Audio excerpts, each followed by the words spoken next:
મિત્રો, ગુજરાતી ટીમ લાઈવમાં આપનું સ્વાગત છે। રાજ્ય સરકારના ગુજકોમાસોલ દ્વારા ટેકાના ભાવે રાયડાની ખરીદી શરૂ કરવામાં આવી છે, ત્યારે બનાસકાંઠા જિલ્લામાં પણ રાયડાની ખરીદી માટે સેન્ટરો પર ખેડૂતો પહોંચ્યા। ધાનેરાના તાલુકા સંઘના ગોડાઉન ખાતે ખરીદીનો પ્રારંભ થયો, ત્યારે સરકારે નિયત કરેલા ટેકાના ભાવ મણ દીઠ 1130 રૂપિયા મળતા ખેડૂતોમાં ખુશીનો માહોલ જોવા મળી રહ્યો છે। બનાસકાંઠા જિલ્લામાં પણ ટેકાના ભાવે સરકારના સેન્ટરો પર ખરીદીની શરૂઆત થઈ છે। જિલ્લામાં 46,000 કરતા વધારે ખેડૂતોએ ટેકાના ભાવે ખરીદી કરવા માટે રજીસ્ટ્રેશન કરાવ્યું હતું અને સૌથી વધારે ધાનેરા તાલુકામાં 10,400 થી વધુ ખેડૂતોએ ટેકાના ભાવે રજીસ્ટ્રેશન કરાવ્યું।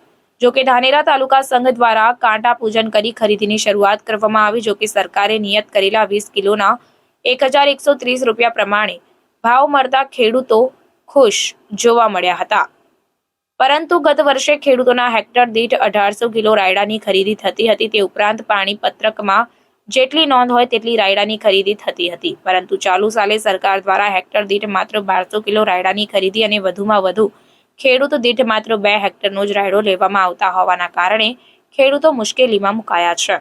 ખેડૂતોની માંગ છે કે સરકાર રાયડાની ખરીદીની મર્યાદામાં વધારો કરે તો ખેડૂતોને ફાયદો થઈ શકે તેમ છે। ધાનેરા તાલુકા સંઘ દ્વારા પણ 90 દિવસ સુધી ખેડૂતોના રાયડાની ખરીદીની શરૂઆત કરી। આજથી જ 90 દિવસ સુધી રાયડાની ખરીદીનો પ્રારંભ થતા ખેડૂતો મોટી સંખ્યામાં તાલુકા સંઘ ખાતે પહોંચ્યા હતા। ધાનેરા તાલુકામાં સૌથી વધારે રાયડાનું ઉત્પાદન થયું છે। જિલ્લામાં 1,64,000 હેક્ટરમાં રાયડાનું વાવેતર થયું છે। એક તરફ ખુલ્લા માર્કેટ યાર્ડમાં હાલ 930 થી 950 રૂપિયાના ભાવ મણ દીઠ ખેડૂતોને મળી રહ્યા છે, તો બીજી તરફ રાજ્ય સરકારના ટેકાના ભાવ 1130 મળતા ખેડૂતોને ફાયદો થઈ રહ્યો છે। ભારત સરકારની ટેકાના ભાવની યોજનામાં નાફેડ વતી ગુજરાતમાં ગુજકોમાસોલને ખરીદીનું કામકાજ આપેલ છે, નોડલ એજન્સી નિયુક્ત કરેલ છે। તેના અનુસંધાને ધાનેરાની અંદર ખરીદીનું કામકાજ ધાનેરા તાલુકા ખેડૂત સંઘ આપણી સંસ્થાને સોંપેલ છે।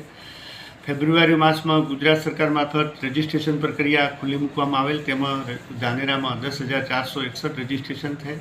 તેના અનુસંધાને આપણે ધાનેરા મુકામે ખરીદીનું કામકાજ ચાલુ કરી દીધેલ છે અને ખરીદ પ્રક્રિયાનો સમયગાળો સરકાર મારફત 90 દિવસનો આપેલ છે, પરંતુ ખેડૂતોને માલના ઝડપી નાણાં તરત મળી જાય માટે ખરીદ પ્રક્રિયાને ઝડપી બનાવી ખેડૂતોને ખરીદીમાં પૂર્ણ સંતોષ આપવામાં આવશે।